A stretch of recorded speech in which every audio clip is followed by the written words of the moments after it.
بسم اللہ الرحمن الرحیم نحمدک اللہم یا مجیب کل ساحر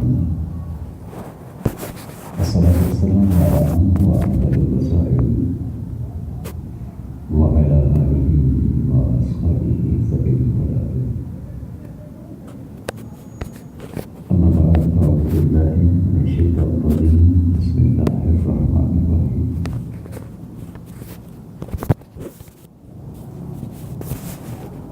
ذلك فضل الله يؤتيه من يشاء صدق الله العظيم النبي الكريم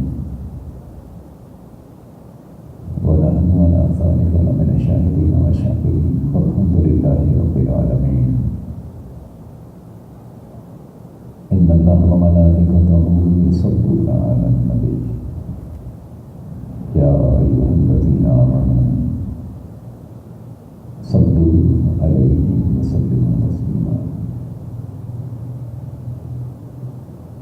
الصلاة والسلام عليك يا رسول الله وعلى آلك وأصحابك يا حبيب الله والصلاة والسلام عليك يا نبي الله وعلى آلك وأصحابك يا نور الله مولاي صل وسلم دائما أبدا على حبيبك خير الخلق كلهم منزه عن شريك في محاسنه فجوهر الحسن فيه غير منقسم يا رب بالمصطفى بلغ مقاصدنا واغفر لنا ما مضى يا واسع الكرم الله جل جلاله وعظم نواله وأعظم ستره وأتم برهانه وأجل شأنه بحمد ثناء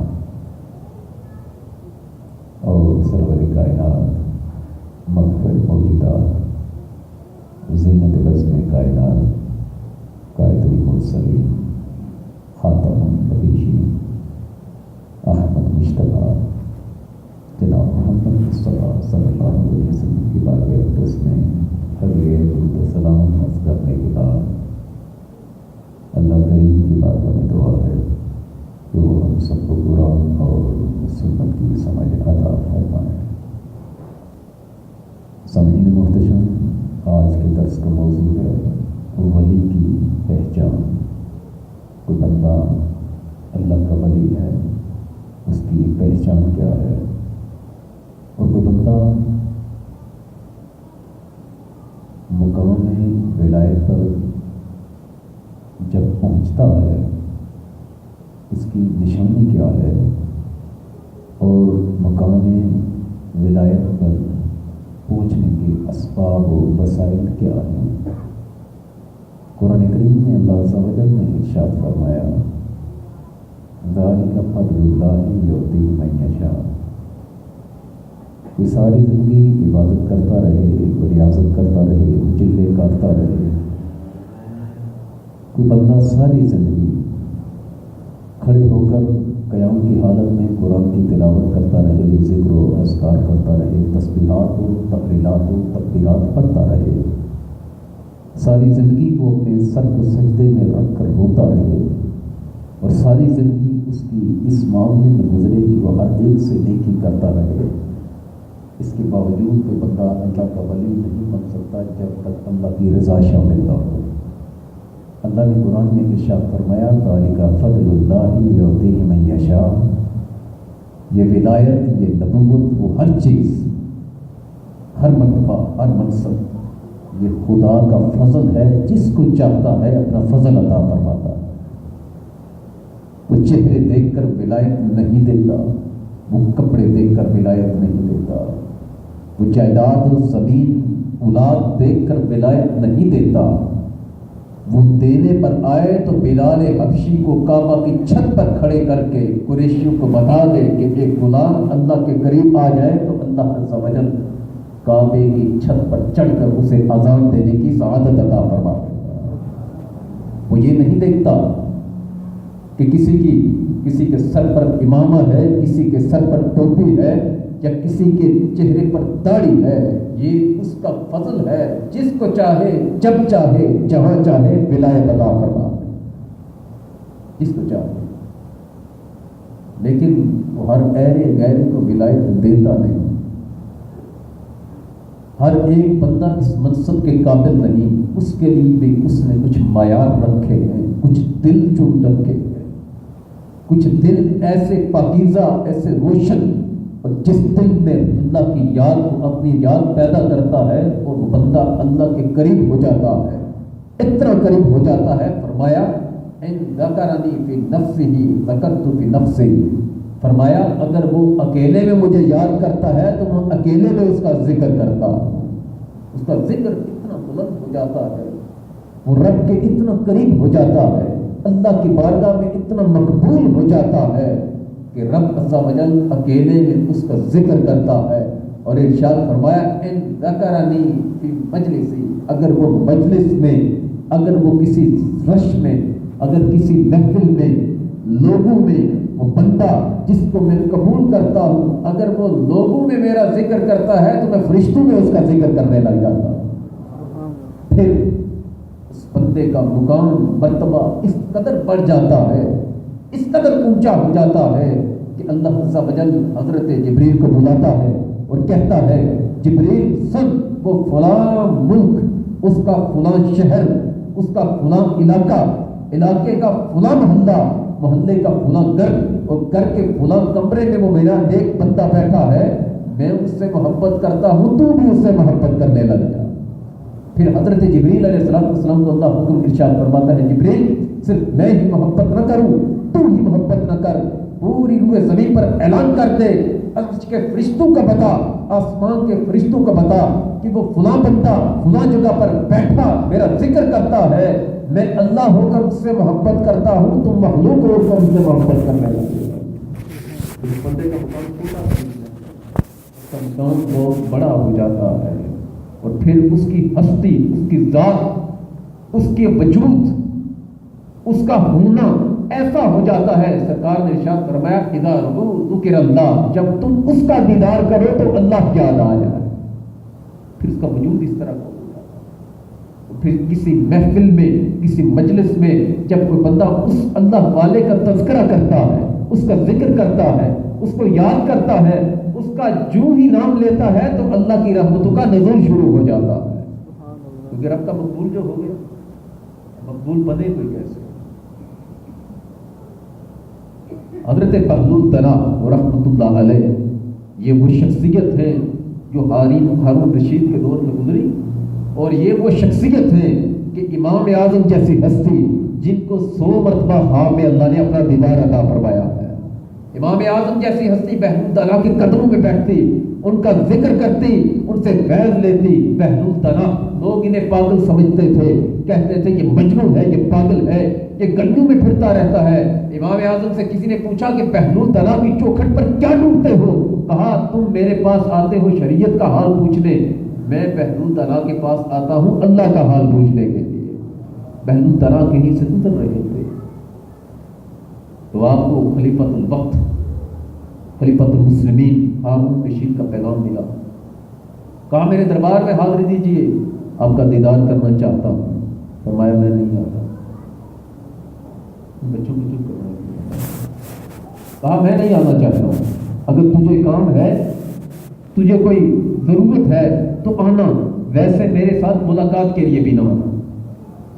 تو حضرت بہلول تنا رحمۃ اللہ علیہ نے جب یہ بات ارشاد فرمائی، اس نے کہا کہ آپ پتہ نہیں خلیفۃ المسلمین کی پیروی کرنا واجب، آپ نے کہا مجھے اللہ کی پیروی کرتے ہوئے، اللہ کی اطاعت کرتے ہوئے وقت نہیں کہ میں کسی مخلوق کی اطاعت میں لگ جاؤں، ویسے بھی میرے پاس نہ ہو۔ حتیٰ کہ وہ آیا، دروازے پر دستک دی، پوچھا کون؟ کہا میں ہارون رشید وقت کا خلیفہ، خلیفۃ المسلمین، باہر آئیے اور ملاقات کیجیے۔ کہا میں اللہ سے ملاقات کر رہا ہوں، تیری ملاقات کی مجھے طلب نہیں۔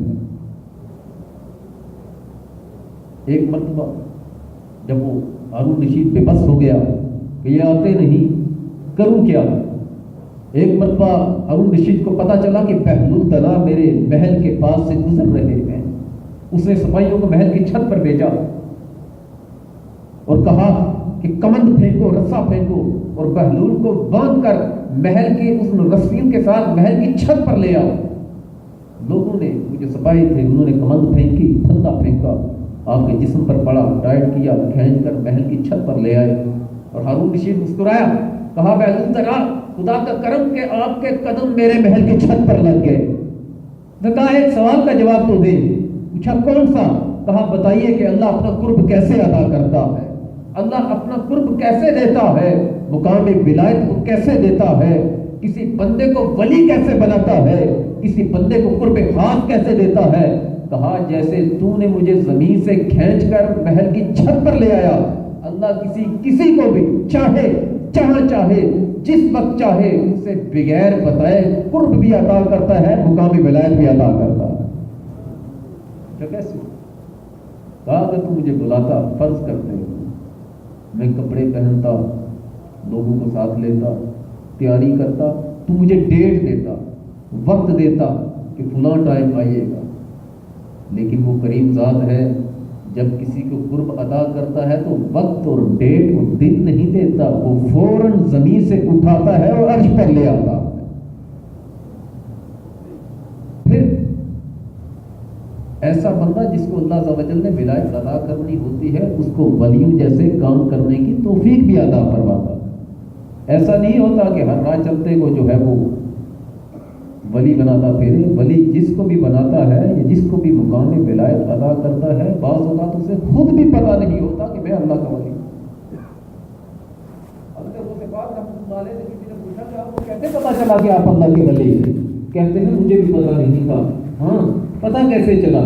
کہا میں مدرسے جب جایا کرتا تھا تو غیر سے آواز آتی تھی کہ طالب علموں ہٹ جاؤ، جھکا دو، اللہ کا ولی تشریف لا رہا ہے.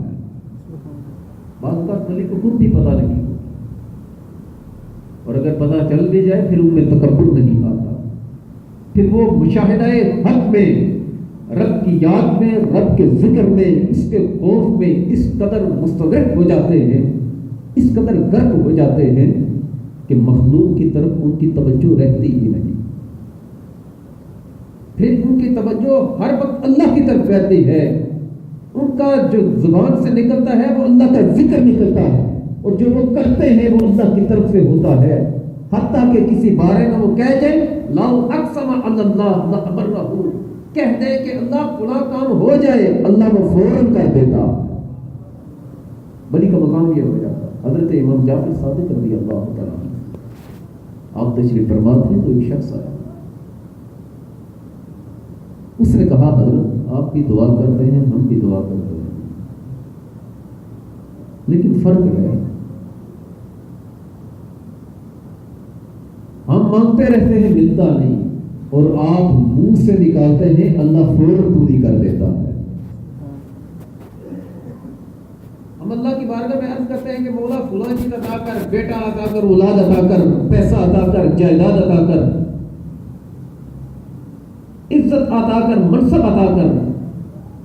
رب کی بارگاہ میں بار بار بار بار سوال کرتے ہیں، لیکن وہ چیز ہمیں ملتی نہیں. لیکن آپ کا مقام یہ ہے کہ آپ جو ہی دعا کرتے ہیں اللہ فوراً شرف قبولیت عطا فرماتا. اس سوال کا جواب دیجیے یہ کیوں ہے؟ میں بات یہ سمجھا رہا ہوں کہ جس کو اللہ عز و جل قرب عطا کرتا ہے نا، حضرت زنون بصری رحمۃ اللہ علیہ سے کسی نے پوچھا حضرت جی کمینے کی پہچان کیا، کمینے کی تعریف کیا ہے، کمینہ کسے کہتے ہیں، کمینہ شخص کون ہے؟ کہا کمینہ ہر وہ شخص ہے جسے اللہ کی پہچان نہیں، اللہ کی پہچان نہیں. تو اللہ کی پہچان کیسے ہو؟ سرکار نے نسخہ ارشاد فرمایا من عرف نفسہ فقد عرف ربہ، جس نے اپنی اوقات کو پہچان لیا سمجھ لو اس نے اللہ کو پہچان لیا ہے. علامہ اقبال کہتے ہیں کہ مجھے تصوف کی تعریف پتہ نہیں تھی کہ تصوف کہتے کسے. بڑے بڑے فلسفیوں سے بھی صوفیوں سے بھی پوچھا، کوئی سمجھ نہیں آتی تھی. کہتے ہیں مجدد پاک کے مکتوبات کھولے، ان کے خطوط کھولے جو انہوں نے اپنے مریدوں کو، اپنے مبارک لوگوں کو لکھے تھے. کہتے ہیں صرف ایک بات سے مجھے پتہ چل گیا کہ بندہ اللہ کا ولی کیسے بنتا ہے. مقام قرب اور رب کی بارگاہ میں قریب تر مقام اس بندے کو کیسے ملتا ہے؟ کہتے ہیں مجھے تیرے پاک نے لکھا تو اپنی اوقات کو پہچان لے، سمجھ لے تو نے اللہ کو پہچان لیا۔ اس بندے نے کہا حضرت جی امام جعفر صادق سے رحمۃ اللہ علیہ، ہم دعائیں کرتے ہیں قبول نہیں ہوتی اور آپ دعا کرتے ہیں تو آپ کی دعا قبول ہو جاتی ہے۔ ہماری اور آپ کی دعا تو سب کیا ہے؟ آپ بھی خدا کے بندے، ہم بھی خدا کے بندے، سمجھے گے تو صحیح۔ پوچھا کہ ابھی کے لیے جواب چاہیے؟ کہا ہاں ابھی چاہیے۔ اپنے مریدوں سے کہا اسے اٹھا کر پانی کے تالاب میں، پانی کے تالاب میں جو پانی موجود تھا اس کو حکم دیا کہ اس کو غوطے دینا شروع کر۔ پانی میں جو ہے کھلبلی مچ گئی، اوپر نیچے ہونا شروع ہو گیا۔ اب بندے کو غوطے لگنے شروع، اوپر نیچے اوپر نیچے۔ وہ کہتا رہا اے جعفر صادق بچائیے، امام صاحب بچائیے۔ وہ کہتا رہا، آپ خاموش رہے۔ اچانک اس کی زبان سے نکلا اللہ کوئی نہیں بچا رہا، تو بچا لے۔ فوراً پانی تھم گیا، اس کی جان بچ گئی۔ پوری تو کہا نکالو ایک باہر، باہر نکلا تو کہا تجھے پہلے سوال کا جواب مل گیا۔ کہا کیسے؟ بتا، پوچھا کہ تو بچا کیسے؟ اس نے کہا حضرت جی میں جب آپ کو آوازیں دیتا رہا، دل میں بات آئے کہ یہ تو نہیں بچائیں گے، کیوں نہ اس کی طرف توجہ دی جائے جس نے ان کو مقام ولایت عطا فرمایا۔ کہتے ہیں کہ جب بندہ کہتا ہے کہ میں اتنے ہوتے لگے کہ میں موت کے قریب ہو گیا، جو ہی میرے ذہن میں اللہ تعالی کا ذکر آیا، رب کی یاد آئی، دل میں آیا کہ میں اللہ سے مانگوں، میرے دل میں ایک نور کی کرن پھوٹی، فوراً میں نے رب کو یاد کیا اور اللہ نے مجھے نئی زندگی عطا فرمائی۔ امام جعفر صادق نے ارشاد فرمایا سن، جو تجھے ہوتے ڈرتے وقت، جو تجھے اس پانی میں غوطے لگتے وقت معرفت کا ایک لمحہ ملا، اس ایک لمحے میں تو نے دعا کی اور رب نے تیری سن لی، تجھے اس ساری زندگی میں، تیری ساری زندگی میں تجھے معرفت کا ایک لمحہ ملا۔ ہمیں اللہ تعالی نے ہر وقت معرفت کا چراغ عطا کیا ہوا ہے۔ ہم مخلوق کی طرف توجہ ہی نہیں دیتے، توجہ ہماری اللہ کی طرف رہتی ہے، ہم پھر جو منہ سے نکالتے ہیں اللہ فوراً پوری کر دیتا۔ جو ولی ہوتا ہے اس کی توجہ مال کی طرف، اسباب کی طرف یا جائیداد کی طرف، اولاد کی طرف نہیں ہوتی، اس کی توجہ صرف اللہ کی طرف ہوتی ہے۔ اس کے ذہن میں یہ ہوتا ہے کہ میں اسے اکیلے میں یاد کروں گا تو میرا رب مجھے اکیلے میں یاد کرے گا، اور اگر میں رش میں، مجلس میں، لوگوں کے سامنے رب کو یاد کروں گا تو اللہ میرا فرشتوں میں تذکرہ فرمائے۔ حضرت خواجہ معین الدین چشتی رحمۃ اللہ علیہ فرماتے ہیں کہ لوگوں سنو ولی کی پہچان کیا؟ کہتے ہیں میں نے اپنے پیر مرشد خواجہ عثمان ہارونی اور ہارونی بھی پڑھا گیا، ان سے میں نے پوچھا کہ حضرت جی کیا پیر مرشد ولی کی پہچان کیا، ولی بنتا کیسے ہے؟ انہوں نے ارشاد فرمایا کہ تم ولی کو اگر دیکھنا چاہتا ہے تو اس کی صحابت کو دیکھ، ولی کی صحابت اتنی زیادہ ہوتی ہے جیسا سمندر کی وسعت ہوتی ہے۔ پوچھا کیسے؟ کہا سمندر میں پانی بھرنے کے لیے مسلمان بھی جاتے ہیں، کافر بھی جاتے ہیں، سکھ ہندو عیسائی جاتے ہیں، سمندر رکتا نہیں، ایسے ہی ولی اپنا فیض دینے میں کنجوس نہیں ہوتا، سمندر جیسی وسعت عطا کر دیتا، وسعت رکھتا ہے کہ کوئی غیر مسلم بھی اس کے پاس آتا ہے، کوئی گنہگار آئے، بدکار آئے، جیسا بھی آئے، اللہ کے ولی کی پہچان یہ ہے کسی کو دھتکارتا نہیں بلکہ نواز کر بھیجتا ہے۔ اور یہی بات خواجہ معین الدین چشتی رحمۃ اللہ علیہ کی بارگاہ میں ہندو بھی آئے، آپ کی بارگاہ میں سکھ بھی آئے، مجوسی بھی آئے، طرح طرح کے لوگ آئے، آپ کی نظر خدا پر تھی اور خدا نے آپ کی نظر میں وہ تاثیر پیدا کی کہ جس ہندو پر آپ نظر ڈالتے تھے اللہ اسے ایمان کا نور عطا فرما دیتا، جس ہندو پر نظر ڈالتے۔ اچھا دوسری پہچان کیا؟ کہا ولی کی دوسری پہچان یہ ہے کہ اس کی شکل ایسے ہوتی ہے جیسے سورج کی روشنی، جیسے سورج کی شکل ہوگی۔ پوچھا کیا مطلب کیا؟ کہا ولی کی پہچان یہ ہے جیسے سورج اپنی دھوپ دیتا ہے، یہ نہیں دیکھتا کہ یہ کسی مسلمان کے گھر پر پڑ رہی ہے یا کافر کے گھر پر پڑ رہی ہے، کسی ہندو کے گھر میں روشنی ہو رہی ہے یا پھر کسی عیسائی کے گھر میں روشنی ہو رہی ہے یا یہودی کے گھر میں روشنی ہو رہی ہے۔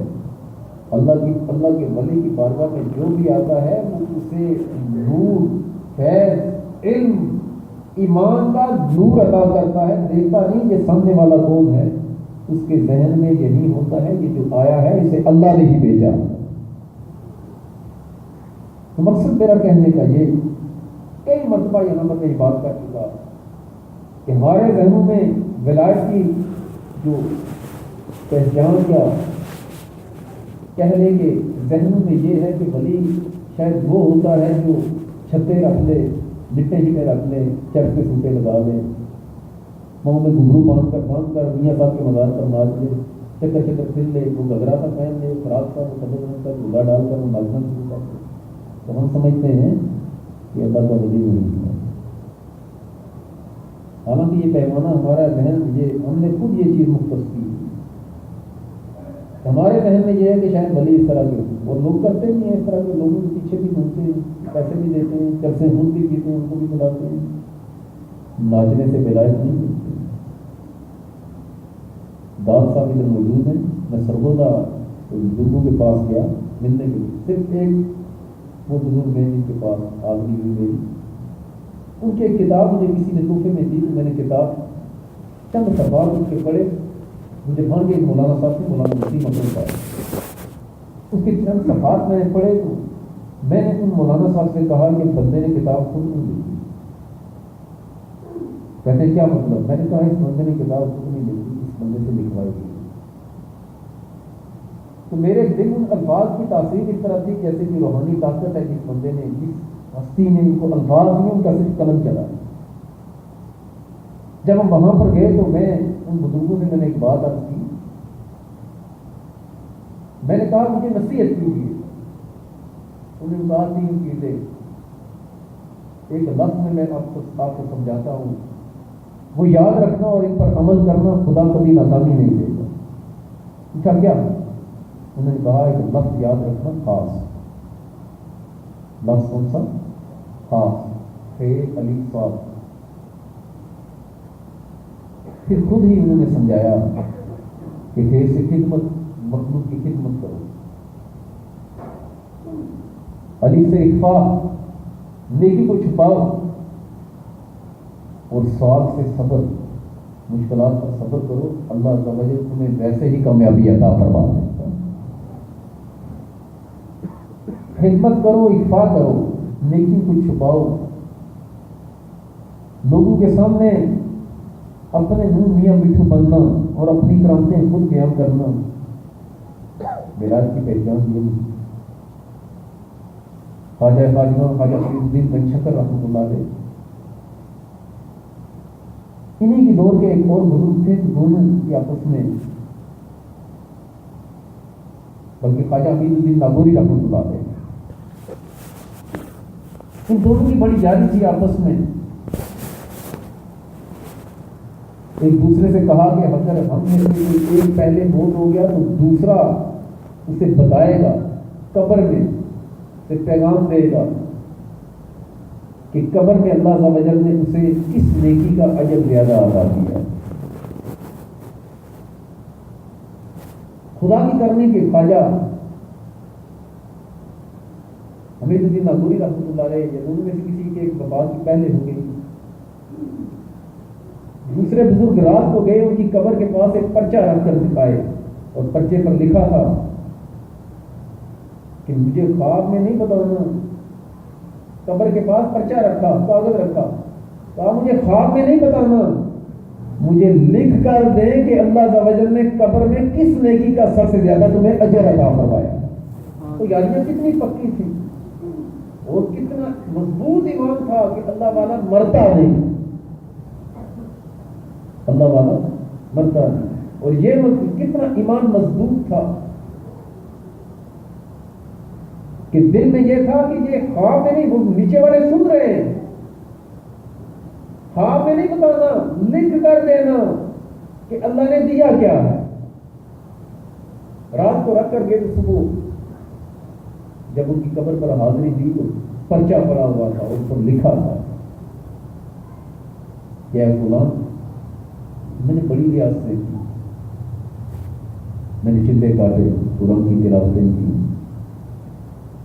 لوگوں کے لیے دعائیں کی، طالب علموں کو پڑھایا بھی، ذکر و اذکار بھی پڑھے کیے، نوافل کی کثرت کی، لیکن قبر میں آ کر عجیب معاملہ ہوا۔ وہ معاملہ کیا تھا کہ مجھے کہا گیا تمہاری ریاستوں کا، تمہاری عبادتوں کا، تمہاری تسبیحات کا، تکبیرات کا، تحلیلات کا، تمہارے راتوں کو جاگنے کا، قرآن کی تلاوتوں کا، تمہارے نوافل پڑھنے کا صلہ تمہیں بعد میں دیا جائے گا۔ تمہاری قبر اگر ہم جنت کے باغوں میں سے باغ بنا رہے ہیں تو صرف ایک وجہ سے کہ تیرے نامہ اعمال میں جو سب سے وزنی چیز ہے وہ تیرا حسن اخلاق ہے۔ تو لوگوں کے ساتھ اخلاق کے ساتھ پیش آتا تھا، اللہ نے تیری قبر کو جنت کے باغوں میں سے باغ بنا دیا۔ جنت کے باغوں میں سے اللہ کے ولی کی ایک پہچان یہ بھی ہے کہ اس کا اخلاق بڑا درست ہوتا ہے، اللہ عز و جل نے اسے اندر کی روشنی دی ہوتی ہے، اور وہ جب کسی کو نوازتا ہے تو وہ نسل دیکھ کر، رنگ دیکھ کر، مال و جائیداد اسباب دیکھ کر اس بندے کو نہیں نوازتا۔ وہ چاہے تو کسی کافر سے اپنے دین کا کام دے، اور چاہے وہ اگر یہ دلو رام کوسری ملتان کا گزرا ہے، ہندو تھا، سرکار کی نعتیں لکھا کرتا تھا، جب اس کی وفات ہوئی لوگ اسے، ہندو جو لوگ تھے اسے جلانے لگے، اس کی میت کو آگ لگاتے تو آگ نہ لگتی۔ اس کی بیوی سے پوچھا بتا اس نے کیا کیا، یہ آگ کیوں نہیں لگ رہی؟ اس نے کہا اس نے مرنے سے پہلے مسلمانوں کے نبی کا کلمہ پڑھ لیا تھا۔ نوازنے پر آئے وہ یہ نہیں دیکھتا کہ کون کہاں رہتا ہے اور کس طرح کا ہے، ہندو تھا، سرکار کی نعتیں لکھتا۔ حضرت عبداللہ ابن مبارک رضی اللہ تعالیٰ بہت بڑے محدث بھی گزرے، امام اعظم ابو حنیفہ رحمۃ اللہ علیہ کے شاگرد، بہت بڑے محدث بھی گزرے، اللہ کے ولی بھی گزرے، صوفیوں کے امام بھی گزرے۔ ایک مرتبہ رات کو سوئے نا تو خواب میں سرکار کا دیدار ہوا۔ آقا نے ارشاد میں عبداللہ عراق جا، فلاں محلے میں ایک آتش پرست مجوسی رہتا ہے، اسے جا کر پیغام دے کہ تجھے بروز قیامت جنت میں اللہ مسلمانوں کے نبی کا ساتھ عطا فرمائے۔ عبداللہ ابن مبارک رضی اللہ تعالیٰ عنہ تھے بڑے حیران، پیغام بھی سرکار کا، نبی پاک صلی اللہ علیہ وسلم نے ارشاد فرمایا کہ کوئی شیطان جو ہے، شیطان کسی نبی کی صورت اختیار نہیں کر سکتا۔ سرکار نے ارشاد فرمایا کہ جس نے خواب میں مجھے دیکھا اس نے مجھے ہی دیکھا ہے، کہ شیطان میری صورت اختیار نہیں کر سکتا۔ اور ضمن علم کے لیے کے اضافے کی غرض سے میں عرض کرتا چلوں کہ شیطان کسی اللہ کے مقبول ولی کی بھی صورت اختیار نہیں کر سکتا۔ یہ جو فیض ولی کو ملتا ہے یہ نبی کے قدموں کا صدقہ ملتا۔ بات سمجھ آئی؟ تو حضرت عبداللہ بن مبارک رضی اللہ تعالیٰ عنہ صبح اٹھے، بات دل میں آئی کہ عجیب بات ہے، بندہ مجوسی، اور سرکار دو عالم صلی اللہ علیہ وسلم نے کسی بات کا ارشاد فرماتے ہیں کہ اس کو کہو کہ تو جنت میں میرے ساتھ ہو گئے۔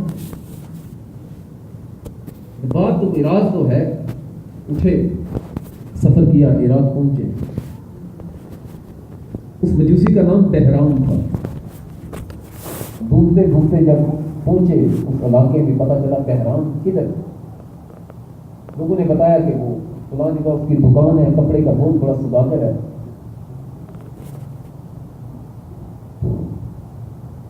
اس سے ملنا ہے تو وہاں جائیں۔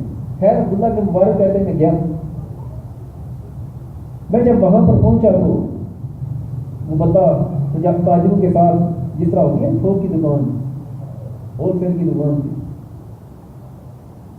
تاجروں کے ساتھ کوئی لین دین کے معاملات کر رہا تھا۔ کہتے ہیں میں کافی دیر بیٹھا رہا، اس نے لفٹ نہیں کروائی، لیکن اس کو پتا تھا کہ یہ مسلمان ہے، میرے پاس آیا۔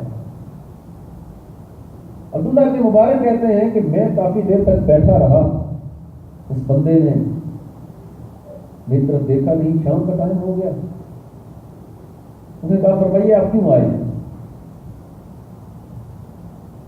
انہوں نے کہا میں مسلمان ہوں،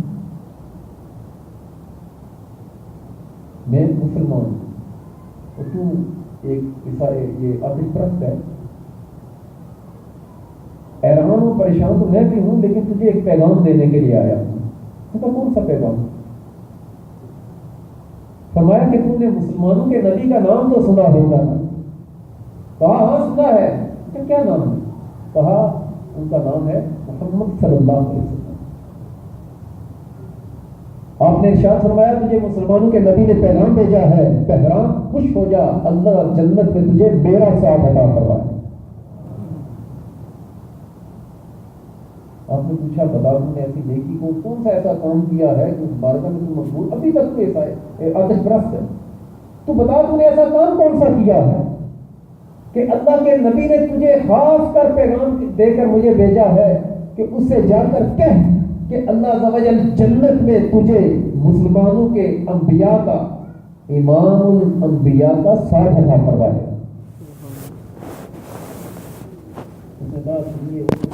بات سمجھ تو نہیں آتی، لیکن کچھ دن پہلے کی بات ہے، اپنے بچے کی پیدائش پر میں نے دعوت کی اور دعوت عام کی، صبح کھانا کھلا اور رات تک جو ہے وہ کھانا لوگوں کو کھلانا جاری رکھا، کوئی روک ٹوک نہیں تھی، جو آتا اسے کپڑے بھی دیتا، اسے پیسے بھی دیتا، اسے کھانا بھی دیتا، وہ خود بھی کھاتا اور گھر والوں کے لیے بھی لے کر جاتا، کسی کو روک ٹوک نہیں تھی۔ آدھی رات کا وقت ہوا، مختصر عرض کروں، رات کا وقت ہوا تو دروازے پر دستک ہوئی، کہتا ہے میں سویا ہوا تھا، دستک ہوئی تو ایک عورت آئی، اس نے چراغ اٹھایا ہوا تھا، چراغ بجھنے کے قریب تھا، اس عورت نے کہا پیغام میرے بچے بھوکے ہیں،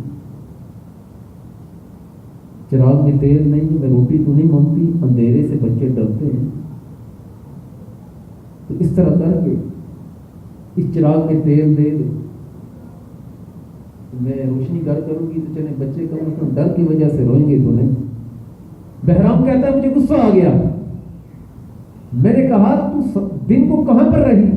صبح سے رات تک کھانا کھلا رہا، جب کھانا بند ہو گیا، عام لوگوں کو اجازت تھی کہ لوگ دن کو آتے، وہ کھانا کھاتے، وہ ساتھ بھی لے کر جاتے، میں کپڑے بھی دیتا، پیسے بھی دیتا، تو یہ قریب رہتی ہے، تو یہاں پر کیوں نہیں آئی؟ تو بھی کھا لیتی، بچوں کو لے آتی، ان کو کھلا دیتی، گھر لے جاتی، میں تجھے پیسے بھی دیتا، لیکن سارا دن تو آئی نہیں اور آدھی رات میں آ کر مجھے تنگ کرنے لگی ہے۔ اس نے کہا بہرام زیادہ باتیں نہ کر،